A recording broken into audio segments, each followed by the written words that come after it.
नमस्कार विद्यार्थी मित्रांनो, ABK स्मार्ट स्टडी या आपल्या यूट्यूब चॅनलवरती तुम्हा सर्वांचे स्वागत आहे। तर आजपासून आपण 2026 साली जे काही पेपर झालेले आहेत लेखी परीक्षेचे ते संपूर्ण जे पेपर आहेत तर आजपासून आपण इथे पाहणार आहोत। तर यातला जो पहिला पेपर आहे तर तो यवतमाळ जिल्हा पोलीस शिपाई भरतीचा दिनांक 15 मार्च 2026 साली झालेला जो पेपर आहे तर तो आज आपण इथे स्पष्टीकरणासहित पाहणार आहोत। तर हा सेट सीचा पेपर होता बघा, 11 ते 12:30 हा वेळ होता। तर या पेपरचा सुरुवातीला आपण ह्यातला पहिला भाग पाहणार आहोत। तर या पहिल्या भागामध्ये मराठी व्याकरणचे जे काही महत्त्वाचे 25 प्रश्न आहेत सुरुवातीचे तर ते संपूर्ण या पहिल्या भागामध्ये आपण कव्हर करणार आहोत। तर हे प्रश्न तुमच्या येणाऱ्या ज्या परीक्षा आहेत तर त्यामध्ये असेच प्रश्न तुम्हाला असणार आहेत, त्यामुळे तुम्ही हा व्हिडिओ स्किप न करता पूर्ण पहा व तुमच्या मित्रांना देखील शेअर करा। तर वेळ न घालवता आपण आपल्या डायरेक्ट प्रश्नांकडे वळूयात। तर पहा आपल्या या व्हिडिओमधील हा प्रश्न पहिला। तर काय दिलेलं आहे ते, पुढे दिलेल्या शब्दांपैकी जोडाक्षरे असलेला पर्याय ओळखा। तर बघा आता जोडाक्षर असलेला आपल्याला शब्द ओळखायचा आहे। तर आता इथे जर तुम्ही पाहिलं तर पहिला काय दिलेला आहे, नृप, त्याप्रमाणे गृहपाठ दिलेला आहे आणि पृथ्वी दिलेला आहे। पण इथे जेव्हा असं खाली हा उकार दिलेला असतो असा अर्धा, तर तो असतो जोड शब्द आपण धरत नाही, त्यामुळे इथे ए ऑप्शन कट होतं, सी ऑप्शन कट होतं। पण इथे दोन व्यंजने थ आणि व म्हणजे पृथ्वी, थ आणि व हे दोन एकमेकाला जोडलेले आहेत। जेव्हा जिथे हे अक्षरे दोन जोडलेली असतात तर त्याला आपण काय म्हणतो, जोडाक्षर म्हणतो। म्हणजे इथे ऑप्शन बी मध्ये पृथ्वी जो शब्द दिलेला आहे तर तो या प्रश्नाचं उत्तर असणार आहे, तो जोड शब्द असेल। पुढील प्रश्न पाहूयात। प्रश्न क्रमांक 2 पहा, स ला ना ते हे प्रत्यय कोणत्या विभक्तीचे आहेत। म्हणजे आपल्याला साधा सोपा प्रश्न विचारलेला आहे, म्हणजे मूळ प्रत्यय कोणत्या विभक्तीचे आहेत हे तुम्हाला ओळखायचं आहे। बघा स ला ना ते हे कशामध्ये असतात, द्वितीयामध्ये पण असतात आणि चतुर्थीमध्ये पण असतात। तर आता इथे पर्यायामध्ये तुम्ही जर पाहिलं तर फक्त द्वितीया, फक्त चतुर्थी, कारण हे दोन्हीमध्ये असतात म्हणून इथे ऑप्शन सी मध्ये दिलेलं आहे द्वितीया आणि चतुर्थी। आणि इथे पंचमी एक ऑप्शन दिले बघा, पंचमीचे प्रत्यय असतात ऊन होऊन असे प्रत्यय लागतात, तर इथे ऊन होऊन नाही दिलं, स ला ना ते दिलेलं आहे, म्हणून द्वितीया व चतुर्थी या प्रश्नाचं उत्तर असणार आहे ऑप्शन सी। पुढील प्रश्न पाहूयात। प्रश्न क्रमांक 3 पहा, नववधू प्रिया मी वावरते या उदाहरणाचे वृत्त ओळखायचं आहे। तर आता वेगवेगळ्या प्रकारची वृत्त आहेत आपल्याला माहितीच आहे। तर बघा नववधू प्रिया मी वावरते, प्रश्नातच याचं उत्तर दडलेलं आहे, कोणतं, नववधू। तर नववधू या उदाहरणामधील वृत्त असणार आहे, साधा सोपा प्रश्न होता, ऑप्शन सी या प्रश्नाचं उत्तर असणार आहे, नववधू वृत्त। पुढील प्रश्न पाहूयात। प्रश्न क्रमांक 4, खालील पंक्तीतील अलंकार ओळखायचा आहे। तर बघा अलंकारावरती देखील एक तरी प्रश्न तुम्हाला विचारला जातो प्रत्येक एक्झाममध्ये, तर हा एक अत्यंत महत्त्वाचा असा टॉपिक आहे बघा। तर इथे काय दिलेलं आहे तुम्हाला, एक म्हणजे एक ओळी दिलेली आहे, एक वाक्य दिलेलं आहे बघा, काय दिलेलं आहे, मऊ मेनाहुनी आम्हे विष्णुदास कठीण वज्रास भेदू ऐसे। तर आता हे एक आपल्याला एक पंक्ती दिलेली आहे, तर त्या पंक्तीतील आपल्याला अलंकार शोधायचा आहे। तर आपल्याला पर्याय काय दिलेले आहेत इथे, अनन्वय अलंकार, व्यतिरेक अलंकार, श्लेष अलंकार की अर्थांतरन्यास। तर बघा याचं उत्तर काय असणार आहे योग्य, व्यतिरेक अलंकाराचं हे उदाहरण आहे। तर आता व्यतिरेक अलंकार म्हणजे काय आपण इथे पाहूयात। यामध्ये काय असतं व्यतिरेक अलंकारामध्ये, उपमेय जे असतं हे उपमानापेक्षा श्रेष्ठ आहे असे जिथे वर्णन केलेलं असेल तर त्याला व्यतिरेक अलंकार म्हटले जातं। उपमेय म्हणजे काय, ज्याची तुलना करायची आहे ते, आणि उपमान काय आहे, ज्याच्याशी तुलना करायची ते तो शब्द। म्हणजे इथे जर तुम्ही पाहिलं तर आता कशाची तुलना केलेली आहे, मऊ मेनाहुनी आम्ही विष्णुदास, म्हणजे इथे मऊ मेनापेक्षा सुद्धा आम्ही विष्णुदास जो आहे तर मेनाची तुलना इथे केलेली आहे। म्हणजे इथे काय तुम्ही जर पाहिलं तर उपमेय हे उपमानापेक्षा श्रेष्ठ आहे असे दाखवलेलं आहे, म्हणून ह्याला आपण काय म्हणतो, व्यतिरेक अलंकार म्हणतो। तर अजून जर याची जर उदाहरणं पाहिली तर अमृताहुनी गोड नाम तुझे देवा, हे गोड तुम्हाला माहिती आहे, म्हणजे अमृताहुनी सुद्धा गोड कसं आहे, देवाचं हे गोड आहे अमृताहुनी, म्हणजे ह्याची तुलना केलेली आहे, म्हणजे उपमेय हे उपमानापेक्षा श्रेष्ठ आहे ते दाखवलेलं आहे। त्याप्रमाणे अजून काय आहे उदाहरण, कामधेनूच्या दुग्धाहुनी ओजहीचे बलवान, हे एक उदाहरण येतं व्यतिरेकमध्ये। तर हे एक आणि हे दिलेलं कशाचं आहे, व्यतिरेक अलंकाराचं उदाहरण आहे। तसेच आपण आता अनन्वय अलंकार देखील पाहूया, कारण येणाऱ्या परीक्षेमध्ये यावर देखील प्रश्न विचारला जाऊ शकतो। तर बघा अनन्वय अलंकार ह्याला म्हणजे काय असतं, यामध्ये उपमेयाला दुसऱ्या कशाचीच उपमा देता येत नसेल, म्हणजे उपमेयाला फक्त उपमेयाचीच जेव्हा उपमा दिली जाते तेव्हा हा अनन्वय अलंकार होतो। म्हणजे दुसऱ्या कशाचीच उपमा त्याला देता येत नसते, फक्त उपमेयाला उपमेयाचीच उपमा दिली जाते, तेव्हा अनन्वय अलंकार होतो. याचं जर उदाहरण पाहायचं झालं तर आहे ताजमहाल एक जगती तो तोच त्याच्या परी. त्याप्रमाणे झाले बहु होतील बहु आहेत ही बहु परंतु यासम हा, ही काही उदाहरणं जी आहेत तर ती अनन्वय अलंकाराची आहेत. आणि तिसरा सी मध्ये काय दिलेलं आहे, श्लेष अलंकार. तर बघा श्लेष अलंकार म्हणजे यामध्ये काय असतं बघा, एक शब्द जो असतो तर तो वाक्यात दोन अर्थाने वापरलेला असतो. कशामध्ये, श्लेष या अलंकारामध्ये. त्यामुळे काय होतं, शब्द चमत्कृती साधते तेव्हा हा श्लेष अलंकार होतो. म्हणजे आता उदाहरण काय जर तुम्ही जर पाहिलं तर तुम्हाला सुपारी लागते का, तर लागते का याचा अर्थ काय होतो, एक प्रकारे चक्कर येणे असा अर्थ होतो किंवा हवी आहे का असा अर्थ होतो. म्हणजे एक शब्द दोन अर्थाने येते, म्हणजे दोन अर्थ निघतात एका शब्दाचे, त्याला आपण काय म्हणतो, श्लेष अलंकार म्हणतो. आणि चौथं काय दिलं इथे आपल्याला, अर्थांतरन्यास. तर हे दोन महत्त्वाचे आहेत, तेच आपण सांगितलं. जास्त करून हे तीन महत्त्वाचे अलंकार आहेत बघा. तर यापैकी हे जे उत्तर आहे तुमचं तर ते व्यतिरेक अलंकाराचं उदाहरण आहे, म्हणून ऑप्शन बी या प्रश्नाचं उत्तर असणार आहे. तर पुढील प्रश्न पाहूयात. प्रश्न क्रमांक 5 पहा. मराठी भाषेत क्ष व ज्ञ ही टिंबटिंब आहेत. तर क्ष आणि ज्ञ यांना आपण काय म्हणतो, तर संयुक्त व्यंजनं म्हणतो. विशेष संयुक्त व्यंजने यांना असं स्थान दिलेलं आहे म्हणजे मराठी भाषेमध्ये. त्याप्रमाणे स्वर तुम्ही पाहिले तर 12 आणि आता नवीन जे इंग्रजीमध्ये ॲ व ऑ हे दोन जमा झालेत, म्हणजे त्यामध्ये ॲड करण्यात आलेत. एकूण 14 स्वर आहेत सध्याला. महाप्राण म्हणजे ज्याचा हनयुक्त उच्चार होतो त्याला आपण महाप्राण म्हणतो. त्याप्रमाणे दोन स्वरादी आहेत बघा, अम आणि आहा या दोन स्वरादी आहेत. तर आपल्याला इथे क्ष व ज्ञ विचारले तर ते काय आहेत, संयुक्त व्यंजने आहेत. तर पुढील प्रश्न पाहूयात. प्रश्न क्रमांक 6 पहा. श्रीकृष्णाने सांदीपनींना गुरुदक्षिणा दिली. तर या वाक्यातील सांदीपनींना हा शब्द व्याकरणदृष्ट्या काय सुचवतो, तर पर्याय दिलेत आदरार्थी अनेकवचन, सामान्य नाम, क्रियापदाचा कर्ता की पुल्लिंग तृतीय एकवचन. तर बघा सांदीपनींना गुरुदक्षिणा दिली, म्हणजे त्यांना एक आदरार्थी त्यांनी असं उच्चार दिलेला आहे. ते सांदीपनींना गुरुदक्षिणा दिली म्हणजे काय, तर आदरार्थी अनेकवचन त्याला आपण म्हणतो. कारण निन्ना असं तिथे शेवटी दिलेलं आहे म्हणजे हे अनेकवचन आहे. सांदीपनींना गुरुदक्षिणा दिली, पण कसलं, आदरार्थी अनेकवचन त्याला आपण म्हणतो, जे की ऑप्शन ए मधला पर्याय याचं योग्य उत्तर असणार आहे. पुढील प्रश्न पाहूयात. प्रश्न क्रमांक 7 पहा. तर काय दिलेलं आहे ते, दिलेल्या वाक्यातील क्रियापदाचा प्रकार ओळखा. तर आता वाक्य काय दिलं आपल्याला इथे, भोजनशाळेत माणसे जेवू लागली. तर बघा असं वाक्य दिले, तर या वाक्यातील क्रियापदाचा आपल्याला प्रकार ओळखायचा आहे. तर बघा इथे जर तुम्ही काय, जेवण्याची एक क्रिया दिसते तुम्हाला आणि पूर्ण जेवण म्हणजे सुरू असण्याची एक क्रिया. मग इथे तर पाहिलं जेवू लागली, जेवतायत का ती, तर जेवू लागली असे दोन क्रियापदाचं एकत्रितकरण केलेलं आहे त्यांनी, मुख्य क्रियापद आणि सहाय्यकारी क्रियापद. तर त्याला आपण काय म्हणतो, दोन्ही क्रियापदांचं जिथे अस्तित्व असतं तर त्याला आपण संयुक्त क्रियापदाचा प्रकार म्हणतो. म्हणजे भोजनशाळेत माणसे जेवू लागली, तर हे दोन क्रियापद एकत्रीकरण करून दिलेलं आहे, म्हणजे संयुक्त क्रियापदाचा हा प्रकार असणार आहे. द्विकर्मक म्हणजे काही, यामध्ये दोन कर्म असतात क्रियापदामध्ये. त्याप्रमाणे इथे जर तुम्ही पाहिलं तर सकर्मक म्हणजे काय, ज्यामध्ये कर्म असते एकच, आणि अकर्मक म्हणजे काय, ज्यामध्ये कर्म नसते. हे अशी काही क्रियापदाचे प्रकार आहेत. तसेच साधित क्रियापद हे देखील म्हणजे सिद्ध काही ज्या आपल्या साधित म्हणजे काय, नाम, विशेषणे, क्रियापदे व अव्यय यांना जे प्रत्यय लागून क्रियापदे तयार होतात तर त्यांना आपण साधित क्रियापदे असं देखील आपण म्हणतो. म्हणजे यामध्ये जर पाहिलं तर बघा उदाहरण काय, राम कपाटातील ग्रंथ हाताळतो, तर हात हे नाम आहे, त्याला नाम साधित म्हटलं जातं.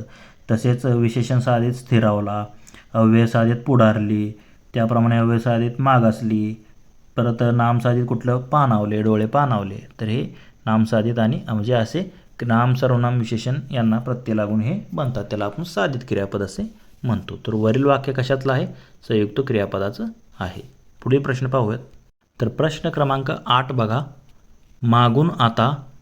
मागून आला नि तिखट झाला हे विधान कोणत्या विशेषण प्रकारातील आहे. तर आता कोणत्या विशेषणाचा प्रकार इथे आपल्याला विचारलेला आहे. बघा मागून, पुढून, येथून, तेथून हे काय आहेत, अव्यय आहेत एक प्रकारचे. तर हे मागून पुढून हे अव्यय आहेत, म्हणून याला आपण काय म्हणतो, अव्यय साधित विशेषण म्हणतो. मागे पुढे म्हणजे कसले अव्यय आहेत, हे उद्योगी अव्यय आहेत. तर हे जे जेव्हा आपण वापरतो वाक्यामध्ये तर मागून, पुढून, तर त्याला आपण काय म्हणतो, हे कोणत्या प्रकारातील विशेषण आहे, अव्यय साधित विशेषण असे म्हणतो. मागून, पुढून, इकडून, तिकडून येथून तेथून हे अव्यय साधित विशेषणाचे प्रकार आहेत. म्हणजे मागाशीच मी तुम्हाला सांगितलं, रोजगार न मिळाल्यामुळे मुले मागासली, तर हे मागे हे काय झाले ते अव्यय म्हणजे हे वापरलेलं आहे क्रियापदाच साधित क्रियापदामध्ये. तसंच हे अव्यय साधित विशेषण म्हणून देखील वापरले जाते मागून. पुढील प्रश्न पाहूयात. बघा इतर पर्याय काय, सर्वनामांचा वापर इथे म्हणजे विशेषणाप्रमाणे केलेला असतो, त्याला आपण सर्वनाम साधित म्हणतो. त्याप्रमाणे नामाचा उपयोग विशेषणाप्रमाणे करतात ते नाम साधित असते. धातूंचा म्हणजे जा, ये, उठ, बस, कर हे जे काय मूळचे धातू आहेत त्यांचा विशेषणाप्रमाणे जेव्हा वापर करतात तर त्याला धातू साधित म्हणतात. एवढं फक्त लक्षात ठेवा. तर हे कशाचं वाक्य आहे, अव्यय साधित विशेषणाचा प्रकार आहे. पुढील प्रश्न पाहूयात. प्रश्न क्रमांक 9 पहा. इथे आपल्याला अ आणि ब अशी काय दोन वाक्ये दिलेली आहेत. बघा, अ वाक्य काय आहे, झाडाचा रंग हिरवा आहे, तो मला फार आवडतो. तर हे अ वाक्य झालं. आणि ब वाक्य काय आहे, कोकिळा गोड गाते, ते मला आवडते. तर आता हे दुसरं वाक्य आहे. तर आपल्याला काय करायचं आहे, वरील वाक्यातील अधोरेखित सर्वनामे अनुक्रमे कोणासंबंधी आलेली आहेत. तर आता इथे जर तुम्ही पाहिलं, येथे एक सर्वनाम कोणता आहे, इथे तो एक सर्वनाम आलेला आहे आणि इथे ते एक सर्वनाम आलेलं आहे. तर आता ह्या दोघांना इथे अंडरलाईन केलेलं आहे, तो आणि तेला. तर इथे दिसत नाही, थोडी PDF खराब आहे, पण तो आणि तेला इथे त्यांनी डार्क केलेलं होतं थोडं. तर बघा, या वाक्यातील हे जे दोन सर्वनामे आहेत तर ते कोणासंबंधी आलेले आहेत. तर इथे जर तुम्ही पाहिलं तर झाडाचा रंग हिरवा आहे, तो मला फार आवडतो. तर आता हे तो म्हणजे काय, कशासाठी आले, रंगासाठी आलेला आहे. तो रंग मला फार आवडतो. म्हणजे हे काय झालं, विशेषण झालं. विशेषणाशी हे विशेषणाला ते वापरलेलं आहे. काय, तर अधोरेखित सर्वनाम हे तो कशासाठी वापरले, रंग यासाठी वापरले आहे, ते एक विशेषण आहे म्हणून हे विशेषण असेल. आता दुसऱ्यात वाक्यात बघा, कोकिळा गोड गाते, ते मला आवडते. आता कोकिळा आवडते का त्याला, नाही. तर कोकिळा कशी गाते, गोड गाते. ती गोड गाते म्हणून त्याला ते आवडते. मग हे गाणं तिचं त्याला आवडतं. मग हे गाते याबद्दल हे ते आलेलं आहे. म्हणजे हे काय, क्रियापदाबद्दल हे सर्वनाम आलेलं आहे. म्हणजे आपल्याला जर पाहिलं तर पहिलं जे आहे तर ते रंगाविषयी आलं ते विशेषण होतं आणि दुसऱ्या वाक्यात ते क्रियापदाविषयी आलेलं आहे सर्वनाम. म्हणजे आपलं उत्तर काय असणार आहे, पहिलं वाक्य हे विशेषणासंबंधी आलेलं आहे क्रियापद म्हणजे सर्वनाम, आणि दुसऱ्या वाक्यामध्ये ते क्रियापदाशी संबंधित आलेलं आहे. म्हणजे विशेषण आणि क्रियापद हे ऑप्शन सी मध्ये दिलेलं आहे. त्याच्या प्रश्नाचं आपलं उत्तर असणार आहे. पुढील प्रश्न पाहूयात. प्रश्न क्रमांक 10 बघा. आता इथे काळावरती आधारित आपल्याला प्रश्न आहे. बघा, तुम्ही पुढे व्हा, मी आलोच, या विधानातील काळ कोणता आहे. बघा, जेव्हा जी एखादी घटना असते म्हणजे तुम्ही पुढे व्हा, मी आलोच, ही त्वरित घडणार असते पण अपूर्ण असते, तर त्याला आपण काय म्हणतो, सन्निहित भविष्यकाळ म्हणतो. काय म्हणतो, सन्निहित भविष्यकाळ. म्हणजे लगेच पुढे घडणार आहे. आता तुम्ही पुढे व्हा, मी आलोच, हे काय लगेच तिथं घडणारी आहे, तर त्याला सन्निहित भविष्यकाळ असे म्हटले जाते. बाकी तुम्हाला माहितीच आहे, वर्तमान काळ चालू क्रिया असते, भूतकाळात घडलेली असते. अपूर्ण वर्तमान काळ म्हणजे सध्याला चालू क्रिया आहे, त्याला अपूर्ण वर्तमान काळ म्हणतो. म्हणजे मी सध्याला तुम्हाला शिकवत आहे, हे काय आहे, तर हे अपूर्ण वर्तमान काळ आहे. माझं शिकवून झालं आहे का नाही, मी सध्याला तुम्हाला शिकवत आहे, म्हणजे हे अपूर्ण वर्तमान काळाचं वाक्य झालं. पुढे प्रश्न पाहूयात. प्रश्न क्रमांक 11 पहा. तर आपल्याला इथे उभयान्वयी अव्यय दिलेले आहेत. कोणकोणते दिलेले आहेत, यास्तव, तस्मात, त एव. तर ही उभयान्वयी अव्यय कोणत्या प्रकारची आहेत हे आपल्याला ओळखायचं आहे. तर बघा, हे अव्यय आपण कशामध्ये वापरतो, तर परिणामबोधक उभयान्वयी अव्ययामध्ये वापरतो. म्हणून, सबब, याकरिता, यास्तव, तस्मात. म्हणजे ह्यामध्ये काय असतं बघा, पहिल्या वाक्यातील गोष्टीचा परिणाम जेव्हा आपण दुसऱ्या वाक्यात म्हणजे दाखवायचा असतो तर तेव्हा ह्या परिणामबोधक उभयान्वयी अव्ययाचा वापर केलेला असतो. तर हे ऑप्शन कशामध्ये दिले, ऑप्शन डी मध्ये दिलेला आहे. तर यास्तव, तस्मात, अतएव हे काय, परिणाम. एखाद्या पहिल्या वाक्यातला परिणाम दुसऱ्या वाक्यात आपल्याला दाखवायचा आहे तेव्हा ह्या अव्ययांचा आपण वापर करतो. म्हणजे बघा, उदाहरण काय, तू नेहमी भांडण करतो, याकरिता तुझ्याशी कोण बोलत नाही. म्हणजे हे काय झालं, याचं उदाहरण झालं. किंवा तो आजारी होता म्हणून तो शाळेत आला नाही. तो का शाळेत आला नाही, कारण तो आजारी होता म्हणून हे पहिल्या वाक्याचा परिणाम दुसऱ्या वाक्यात दाखवण्यासाठी वापरलेला आहे. त्यालाच आपण काय म्हणतो, परिणामबोधक. म्हणजे ही सुद्धा जी आहेत तर ती परिणामबोधक उभयान्वयी अव्यय आहेत. त्याप्रमाणे बघा, ए मध्ये काय दिले तुम्हाला, समुच्चयबोधक उभयान्वयी अव्यय दिलेला आहे. तर आता समुच्चयबोधक समुच्चय म्हणजे काय, बेरीज करणे, म्हणजे एकत्रित करणे. म्हणजे आणि व शिवाय हे 3 समुच्चयबोधक उभयान्वयी अव्यय आहेत. वाक्य जोडण्यासाठी, 2 प्रधान वाक्य जोडण्यासाठी आपण याचा वापर करतो. म्हणजे ही कसली आहेत, प्रधानत्व सूचक उभयान्वयी अव्यय आहेत. त्याप्रमाणे इथे जर पाहिलं तर विकल्प बोधक उभयान्वयी अव्यय. विकल्प म्हणजे काय, तुम्हाला अथवा वा किंवा की असे शब्द असतात तर त्याला आपण विकल्प बोधक अव्यय म्हणतो. हे देखील कसे आहेत तर प्रधानत्व सूचक आहेत. आणि सी मध्ये काय, न्यूनत्व बोधक. न्यूनत्व बोधक म्हणजे काय तर यामध्ये बघा एखादी उणीव कमीपणा दर्शवला जातो तर त्याला आपण न्यूनत्व बोधक असे म्हणतो. तर यामध्ये जर पाहायचं झालं तर पण, परंतु, किंतु, वाकी, परी असे शब्द जे आहेत तर ते न्यूनत्व बोधक उभयान्वयी अव्ययात येतात. हे चारही प्रकार पाहिले तर ते प्रधानत्व सूचक उभयान्वयी अव्ययाचे आहेत. आणि प्रधानात्मक सूचकामध्ये 2 वाक्य जे असतात तर ती समान दर्जाची असतात. ते वाक्य जोडण्यासाठी या 4 प्रकारच्या अव्ययांचा वापर केलेला असतो प्रधानत्व सूचक. तर याचं वास्तव हे कसं आहे, ही दिलेल्या पर्यायाचं उत्तर ऑप्शन डी आहे. परिणाम बोधक उभयान्वयी अव्ययाचे हे प्रकार आहेत. ऑप्शन डी या प्रश्नाचं उत्तर असेल. पुढील प्रश्न पाहूयात. प्रश्न क्रमांक 12 पहा.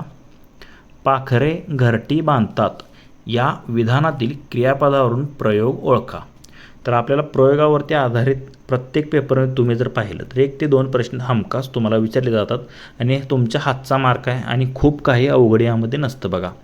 तर आपल्याला क्रियापदावरून प्रयोग ओळखायचा आहे. सुरुवातीला काय करायचं असतं प्रयोगामध्ये, तुम्हाला कर्ता आणि कर्म फक्त शोधायचं असतं. आता कर्ता शोधण्यासाठी कर्ता काय करतो, क्रिया करतो. म्हणजे करणारा कोण, म्हणजे इथे क्रियापद काय दिले, बांधतात. म्हणजे बांधणारं कोण आहे, पाखरे. पाखरे हे काय झालं तर या वाक्यातील काय झालं, कर्ता झाला. आता कर्म, बांधलेलं काय, घरटी. घरटी हे बांधलेलं आहे म्हणजे कर्म पण आहे कर्ता पण आहे. तर आता कर्ता आणि कर्मावरून, आता कर्त्याला जर प्रत्यय असेल तर तो कर्मणी प्रयोग असतो आणि कर्माला जर प्रत्यय असेल आणि कर्त्याला प्रत्यय नसेल तर तो कर्तरी प्रयोग असतो. हे देखील लक्षात ठेवा. ते पाखरे आहे, पाखऱ्यांना कोणता प्रत्यय आहे का नाही, म्हणजे हे कर्तरी प्रयोगाचं उदाहरण आहे. पण कसलं, यामध्ये कर्म आहे तर सकर्म कर्तरी प्रयोग त्याला आपण म्हणतो, कर्म आहे म्हणून. तर सकर्म कर्तरी प्रयोग हे ऑप्शन तुम्हाला डी मध्ये दिलेलं आहे. जर हे पाखरे बांधतात फक्त दिलं असतं तर ते अकर्म कर्तरी आलं असतं. खरं इथे कर्म दिले म्हणून ते सकर्म कर्तरी प्रयोग आहे. आणि इथे जर इथे पाखरा, इथे जर कर्त्याला जर प्रत्यय लागला असता तर ते कर्मणी प्रयोग झाला असतं. आणि कर्ता आणि कर्म दोघाला प्रत्यय असेल तर ते भाव्य प्रयोगाचं असतं. हे देखील लक्षात ठेवा. फक्त कर्ताला आणि कर्म तुम्हाला ओळखता आलं पाहिजे. ते ओळखलं ना तुमचं 90% तुमचं ॲन्सर निघून जातं. पर्यायावरून तुम्ही ॲन्सर काढू शकता. सर्वात सोपा टॉपिक म्हणजे ग्रामरचा हा प्रयोग आहे बघा. तर हे याचा ॲन्सर काय आहे तर ते सकर्म कर्तरी प्रयोगाचं उदाहरण आहे. पाखरे घरटी बांधतात. पुढील प्रश्न पाहूयात.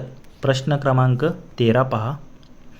रामाने दशमुखास ठार मारले यातील अधोरेखित शब्दाचा समास ओळखा.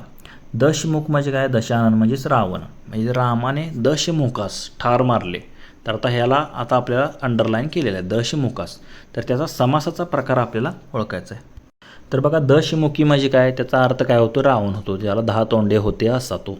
म्हणजे हे जर तुम्ही पाहिलं तर दिलेल्या वाक्यात तुम्ही जर पाहिलं दश आणि मुख हे 2 जर तुम्ही पाहिलं तर हे 2 शब्द आहेत. पण याच्यातून आपल्याला तिसऱ्या शब्दाचा बोध होतोय म्हणजे रावण किंवा दशानन. म्हणून त्याला आपण काय म्हणतो, जर दोन्ही शब्द ही महत्त्वाचे नसतील आणि तिसऱ्या शब्दाचा वेगळ्या जर बोध होत असेल तर त्याला आपण काय म्हणतो, बहुव्रीही समास म्हणतो. म्हणजे अजून जर उदाहरण पाहायचे झाले तर वक्रतुंड आहे म्हणजे गणपती, ज्याचे तोंड वक्रसारखे आहे असा तो, असं आपण म्हणतो म्हणजे गजानन, ज्याचे आनन गजासारखे आहे असा तो म्हणजे काय, गणपती.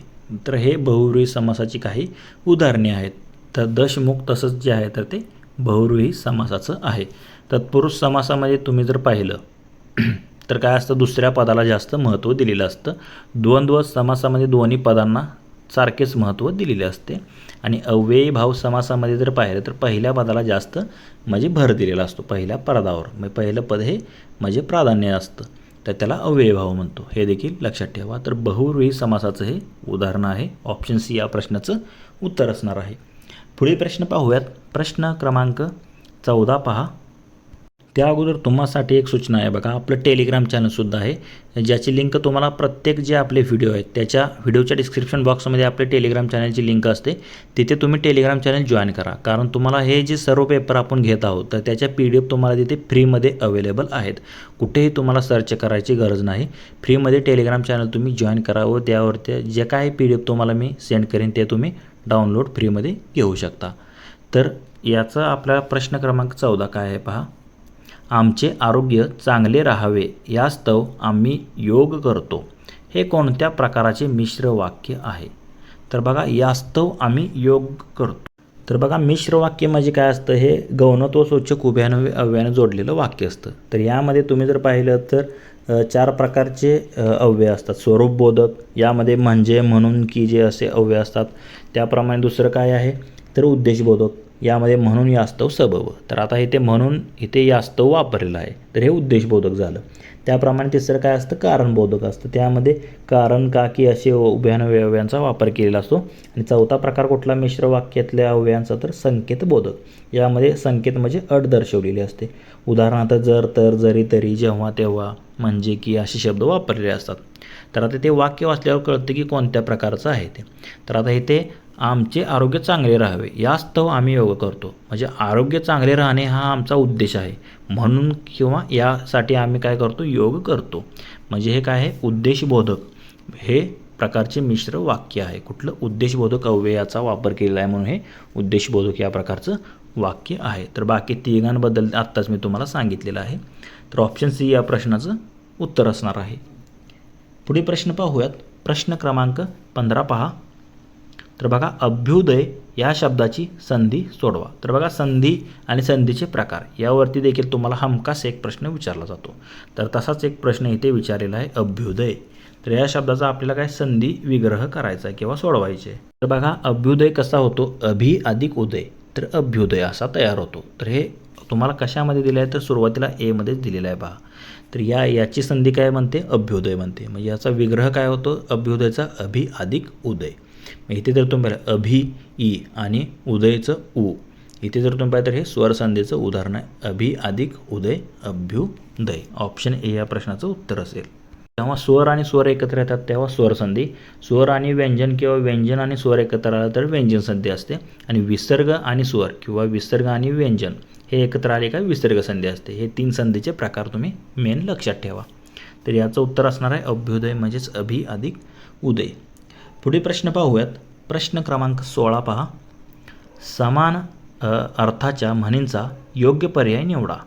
तर आता आपल्याला इथे 4 म्हणी दिलेल्या आहेत बघा, त्यापैकी काही समान अर्थाच्या म्हणी आहेत, त्या आपल्याला योग्य म्हणजे जोडायचे आहेत. समान अर्थाच्या 2 कोणत्या तरी म्हणी आहेत त्यात. तर बघा पहिलं काय दिले वळवणीचे पाणी ओढ्याला जात नाही. दुसरा अर्थ काय दिले तूप खाल्ले की रूप येत नाही. तिसरं काय दिले जित्याची खोड मेल्याशिवाय जात नाही. आणि ड मध्ये काय दिले एका आधनाने तुरी शिजत नाही. तर बघा आता हे 4 तुम्हाला म्हणजे म्हणी दिलेले आहेत, तर त्यापैकी योग्य अर्थ असलेल्या तुम्हाला ते म्हणी शोधायचे. तर आता इथे जर तुम्ही पाहिलं तर बघा तूप खाल्ले की रूप येत नाही आणि एका आधनाने तुरी शिजत नाही. म्हणजे कोणतीही गोष्ट लगेच खाल्ली की त्याचा परिणाम लगेच दिसत नाही. म्हणजे तूप खाल्ले का लगेच रूप येत नाही, तर त्याला आज समानार्थी म्हण काय झाली एका आदनाने तुरी शिजत नाही. लगेच आदन आलं का लगेच तुरी शिजते का नाही. म्हणजे एखादे काम लगेच केलं का त्याचा इफेक्ट जो आहे तो लगेच दिसत नसतो. या अर्थाच्या या म्हणी आहेत. म्हणजे इथे जर तुम्ही पाहिजे तर ब आणि ड यामध्ये दिलेले आहेत. तर ब आणि ड हे पर्याय तुम्हाला ऑप्शन ए मध्ये दिलेलं आहे, तेच तुमच्या प्रश्नाचं उत्तर असणार आहे. ह्या 2 समान अर्थाच्या म्हणी आहेत. ऑप्शन ए या प्रश्नाचं उत्तर असेल ब आणि ड. पुढील प्रश्न पाहूयात. प्रश्न क्रमांक 17 पहा. वाक्यप्रचाराचा विसंगत पर्याय निवडा. तर आता 4 वाक्यप्रचार तुम्हाला दिलेले आहेत, तर त्यातला एक वाक्यप्रचाराचा अर्थ वेगळा आहे, बाकी तिघांचे समान आहेत. तर आता वाक्यप्रचार पहा कोणकोणते आहेत ते. तर पहिला काय आहे आनंदाला पारावर न उरणे म्हणजे खूप आनंद होणे. त्याप्रमाणे आबाळ ठेंगणे होणे म्हणजे काय अतिशय आनंद होणे. त्याप्रमाणे आनंद गगनात मावेनासा होणे म्हणजे खूप आनंद होणे. म्हणजे ए बी आणि सी हे तिघं तर समान आहेत. राहिला काय आता सी राहिला आकाशाला गवसणी घालणे. तर हे काय खूप मोठं यश संपादन करणे असा त्याचा अर्थ होतो आकाशाला गवसणी घालणे. पण आनंद होणे आनंदाला पारावर न उरणे आबाळ ठेंगणे होणे हे सर्व एकाच अर्थाचे आहेत. आनंद गगनास मावेनासा होणे, पण आकाशाला गवसणी घालणे म्हणजे काय काहीतरी महान कार्य करणे, हे अर्थ वेगळा आहे. म्हणून ऑप्शन सी या प्रश्नाचं विसंगत पर्याय म्हणजे उत्तर असणार आहे आपलं ऑप्शन सी. पुढे प्रश्न पाहूयात. प्रश्न क्रमांक 18 पहा. तर आपल्याला एक शब्द दिला आहे अलंकारिक शब्द. काय आहे तो कर्दन काळ. तर ह्या कर्दन काळ अलंकारिक शब्दाचा योग्य अर्थ असलेला आपल्याला इथे पर्याय निवडायचा आहे. तर बघा कर्दन काळ म्हणजे काय एकदम क्रूर आणि निर्दयी व्यक्ती असतो, उग्र व्यक्ती, त्याला आपण काय म्हणतो कर्दन काळ असे म्हणतो. क्रूर व उग्र व्यक्ती असा त्याचा अर्थ होतो. पुण्यहीन व्यक्ती तर काय याचा संबंधच नसतो. याप्रमाणे क्रूश हे काय नाही वेगळे अर्थ आहेत, तुम्ही डोक्यात पण घेऊ नका. फक्त कर्दनकाळ म्हणजे काय, क्रूर व उग्र व्यक्ती एवढंच लक्षात ठेवा. क्रूर आणि उग्र किंवा निर्दयी व्यक्ती त्याला आपण म्हणतो कर्दनकाळ. ऑप्शन ए या अलंकारिक शब्दाचा योग्य अर्थ असणार आहे. कर्दनकाळ म्हणजे काय, क्रूर व अत्यंत उग्र व्यक्ती. पुढील प्रश्न पाहूयात. प्रश्न क्रमांक 19 पहा. जसे आंब्याच्या झाडांची राई असते तसे फुलझाडांचा ताटवा असतो, तर तसे मडक्यांची काय असते? तर बघा आपल्याला इथे काय दिलेलं आहे, समूहवाचक शब्दांवरती आधारित प्रश्न. समूहवाचक नाम बघा. तर आंब्याची काय असते, झाडांची राई. फुलझाडांचा ताटवा असतो.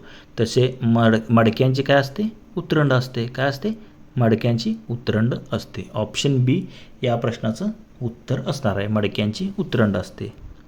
त्याप्रमाणे कचऱ्यांचा किंवा गठ्ठ्यांचा ढीग असतो. त्याप्रमाणे गाथण कशाची असते, आता हे तुम्हाला कमेंट करून सांगायचं. अत्यंत सोपा प्रश्न आहे.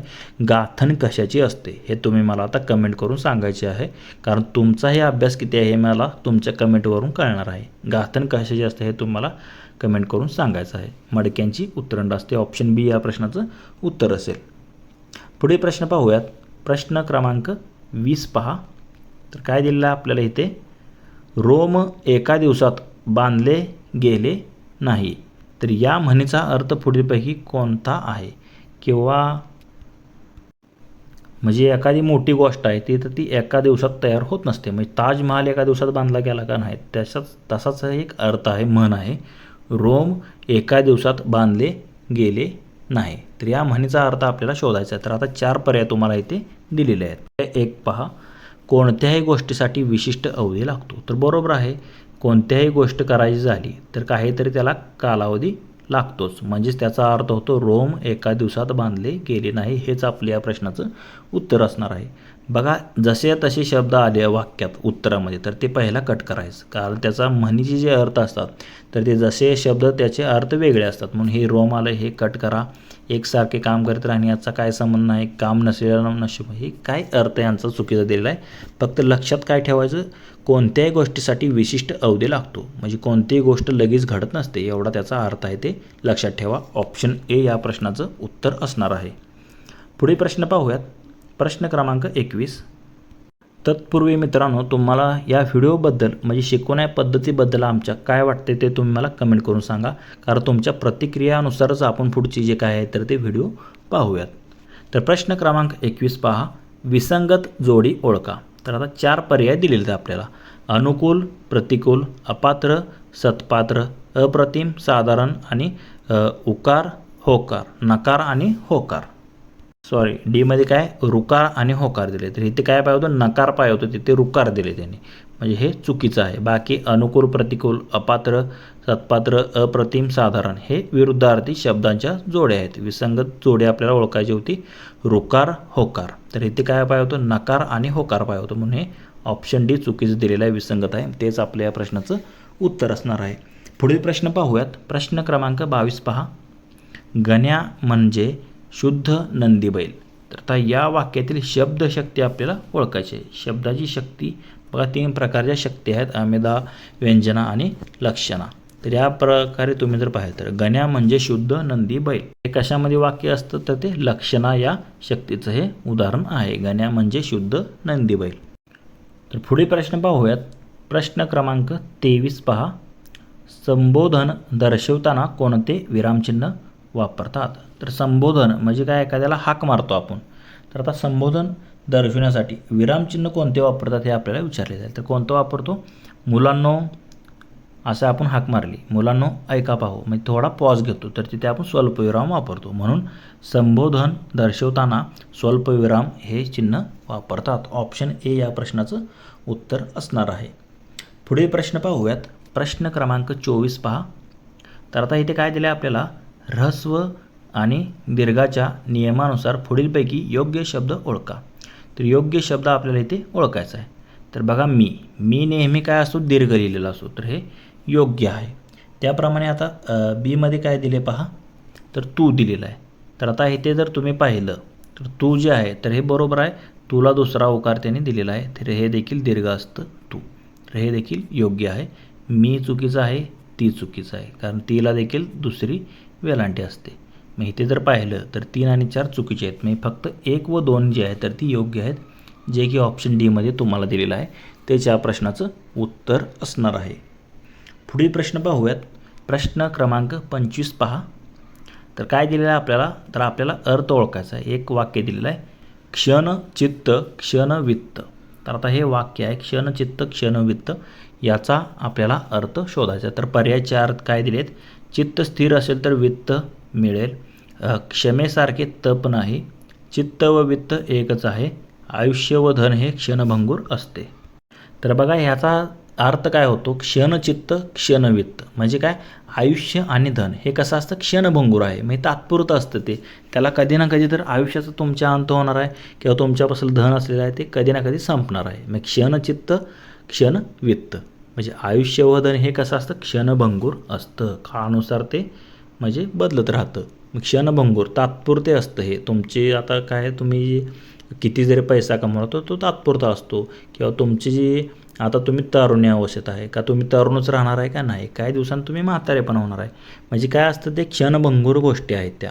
आयुष्य असेल तुमचं किंवा धन असेल तर ते काय आहेत, क्षणचित्त तसं क्षणवित्त असं पण म्हणतो. आयुष्य धन हे कसे आहेत, क्षणभंगूर असतात, म्हणजे तात्पुरतेच ते असतात. ऑप्शन डी या प्रश्नाचं उत्तर असणार आहे. म्हणजेच म्हणून तर माणसाने कधीही अहंकार किंवा गर्व करू नये कशाचाही, तरच माणूस आयुष्यात मोठा होतो, हे देखील लक्षात ठेवा. क्षणचित्त असेल तर क्षणवित्त, आयुष्य व धन हे क्षणभंगूर असते. तर मित्रांनो, आपला हा यवतमाळ जिल्हा पोलीस शिपाई भरतीचा दिनांक 15 मार्च 2026 साली झालेला आपला हा पेपर सुरू आहे बघा. तर या पेपरचा आज आपण इथे पहिला भाग म्हणजे सुरुवातीचा भाग एक पाहिला, ज्यामध्ये आपण त्याचे मराठी ग्रामरशी संबंधित जे काही महत्त्वाचे प्रश्न आलेले होते तर ते संपूर्ण जसेच्या तसे आणि पर्यायासहित स्पष्टीकरणासहित पाहिलेले आहेत. जर तुम्हाला मी सांगितलेल्या काही म्हणजे व्हिडिओमध्ये काय तुम्हाला म्हणजे शंका वाटली तर तुम्ही कमेंट करून नक्की सांगा. तसेच हा जर व्हिडिओ तुम्हाला आवडला असेल तर लाईक करा, तुमच्या मित्रांना देखील शेअर करा, व असेच जर नवनवीन व्हिडिओ तुम्हाला हवे असतील तर आपले YouTube channel ABK smart study subscribe करा व समोरील बेल आयकॉनवर प्रेस करा. धन्यवाद मित्रांनो. जय हिंद, जय महाराष्ट्र, जय महाराष्ट्र पोलीस.